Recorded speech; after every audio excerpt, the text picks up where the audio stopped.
I still, 20 years later, can't articulate the evil that I saw. And I started thinking about what I would do, how I would make sure that he was held accountable. I just had to make sure that I got out alive.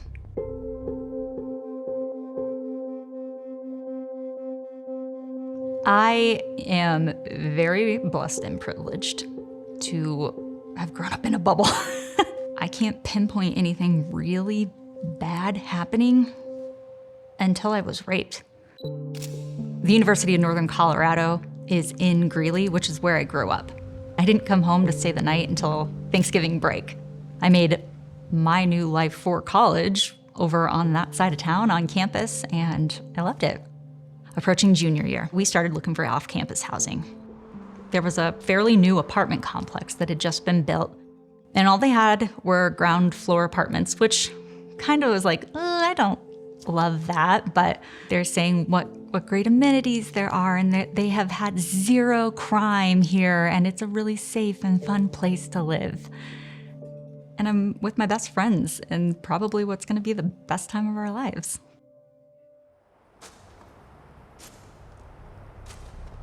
On the night of May 11th, I stayed up putting up picture frames and things.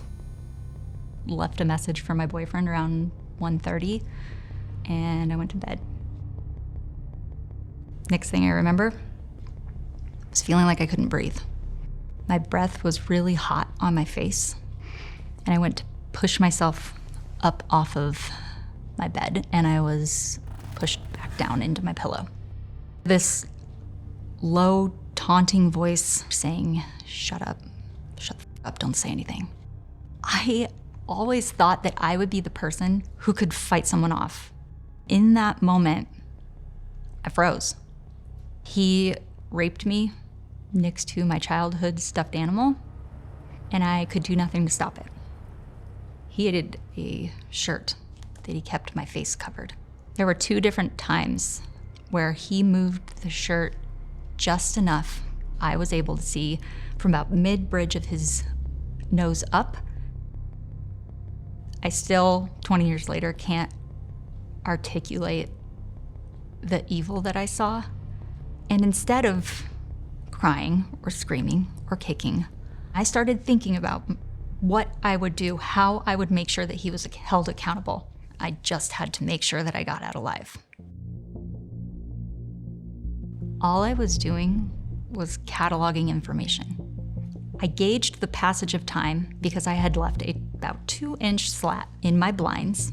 I could see the sun rising outside of my window.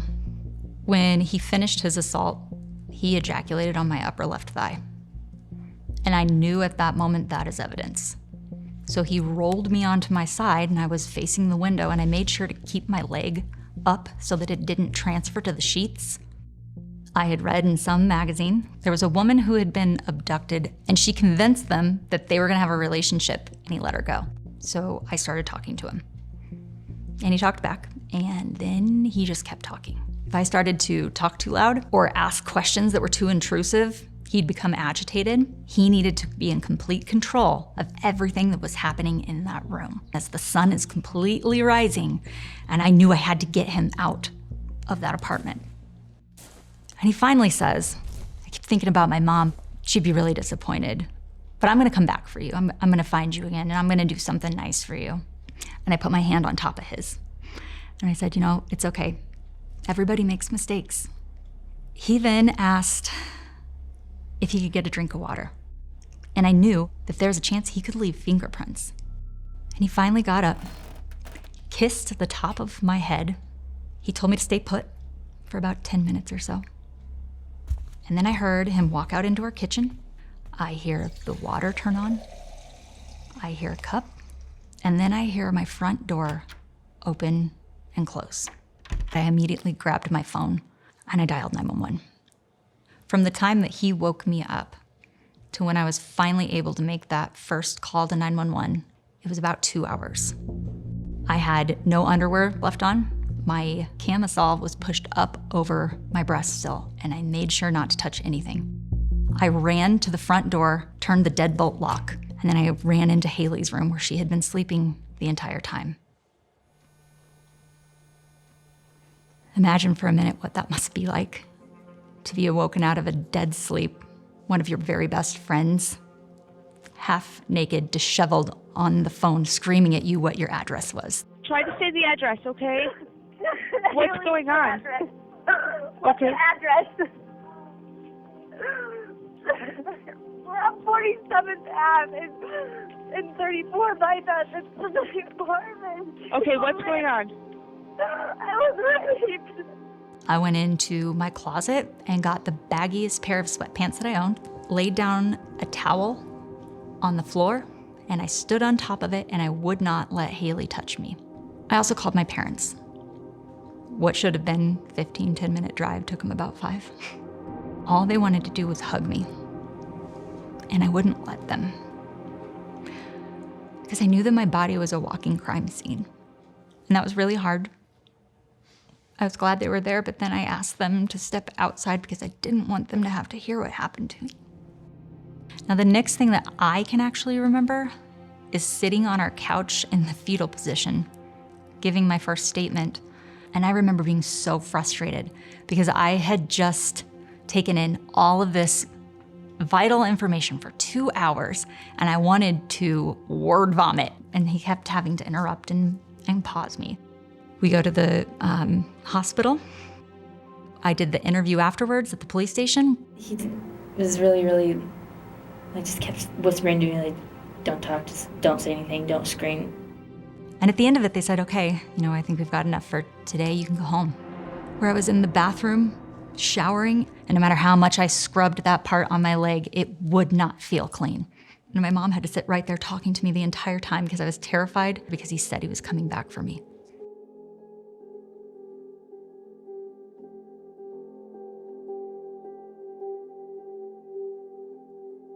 When they finally made an arrest and I did a voice identification, it was the first night that I slept soundly since it had happened. But you've never peeked in any windows? You've never done anything like that? No. I mean, I'm not like some big voyeur guy, What about entering any apartments when you weren't necessarily invited? Never. Never done that? Never.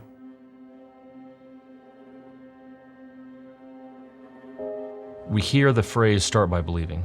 Start from a place of believing that what they're telling us is the truth, and then we work backwards to make sure we can prove it in a courtroom. I had no doubt in my mind that Kimberly had been sexually assaulted. I had fairly significant reservations about whether we had the right guy. He's white, 160 pounds. He's wearing glasses, white tennis shoes on, and a black shirt. We pursued it because I remember thinking, I can't imagine walking into that room and telling her and her family that I wasn't going to file charges. A couple days after, we were asked to come in for a meeting, and frankly, I don't remember a whole lot of it. We met here in the conference room at my office, and what I saw was a broken young lady. But one of the most important things that I'm trying to do is develop rapport with Kimberly, because I know in front of a jury, I'm going to have to ask her the worst questions you can possibly imagine having to ask another human being. How was your body intruded? What did that feel like? Did you say yes?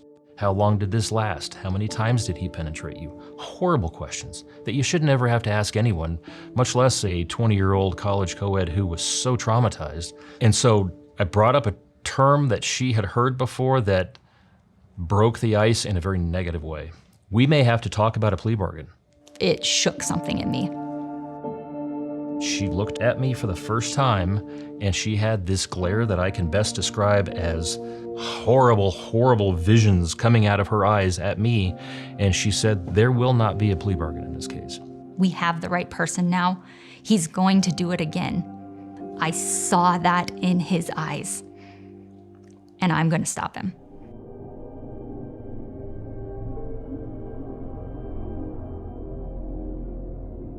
I had to take that stand and tell a jury of 13 strangers, an entire gallery, some I knew, some I didn't, and the person who raped me, exactly what happened.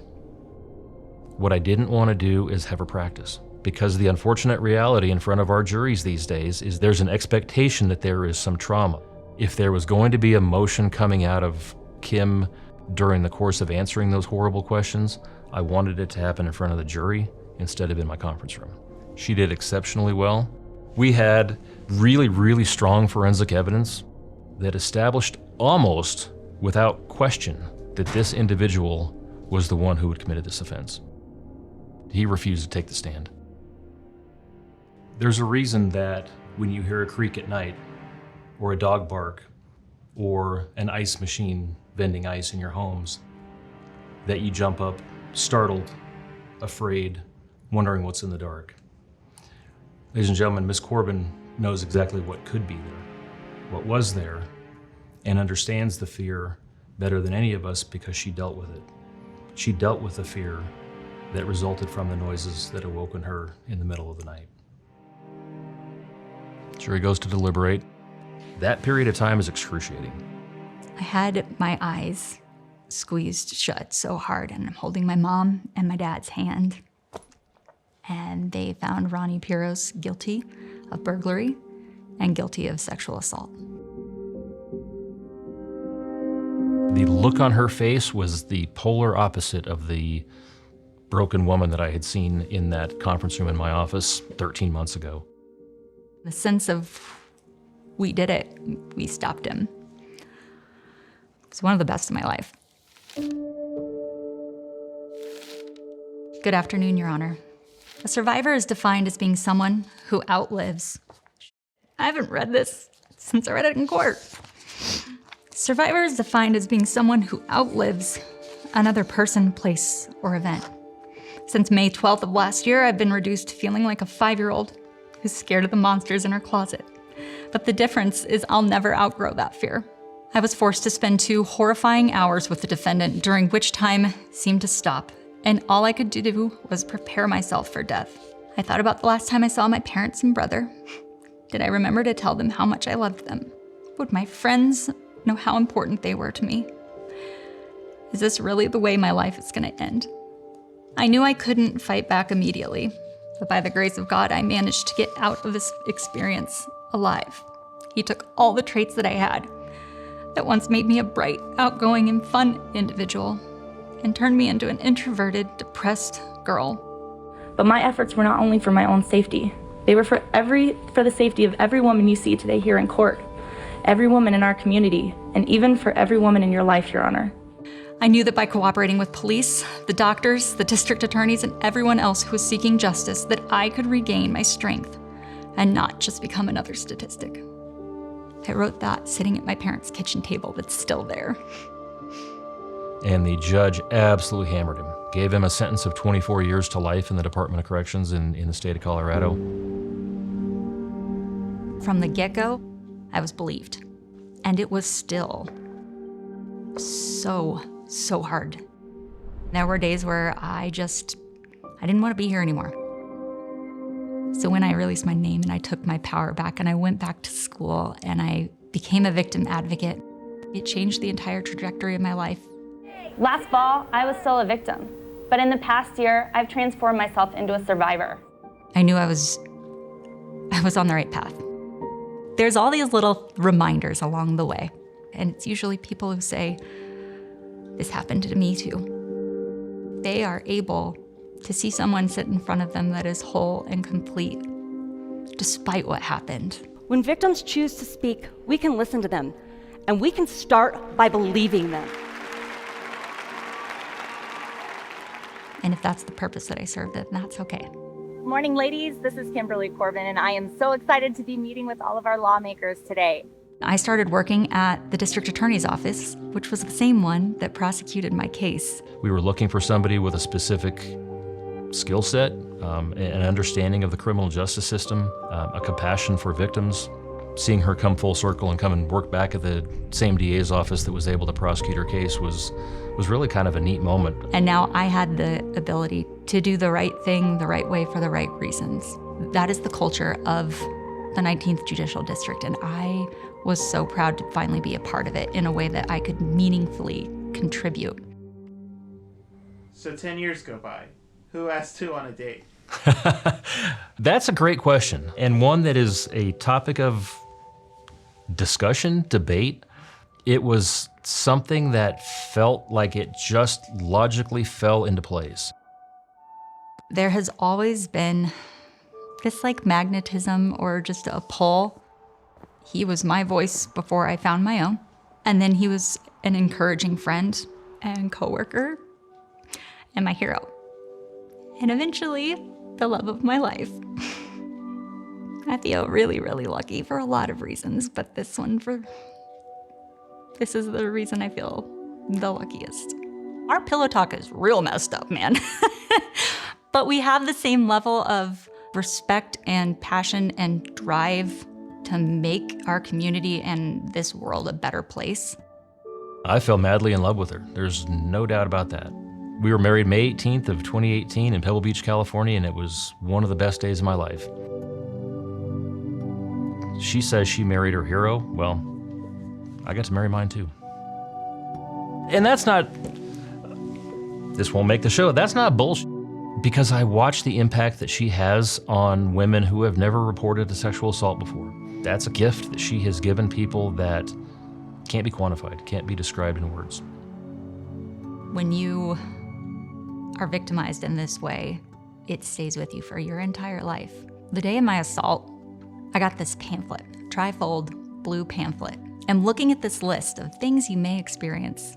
Depression, binge drinking, lack of sleep, too much sleep, suicidal ideations, attempted suicide. And I'm looking at this like, well, this is BS. I'm none of these things. And today I can sit here with that same resource and go through every single line and say, yep, yep, yep. Just because it didn't impact me all at once that day doesn't mean that it didn't eventually. What I've found is that what you choose to do with it afterwards, that's where you regain your power.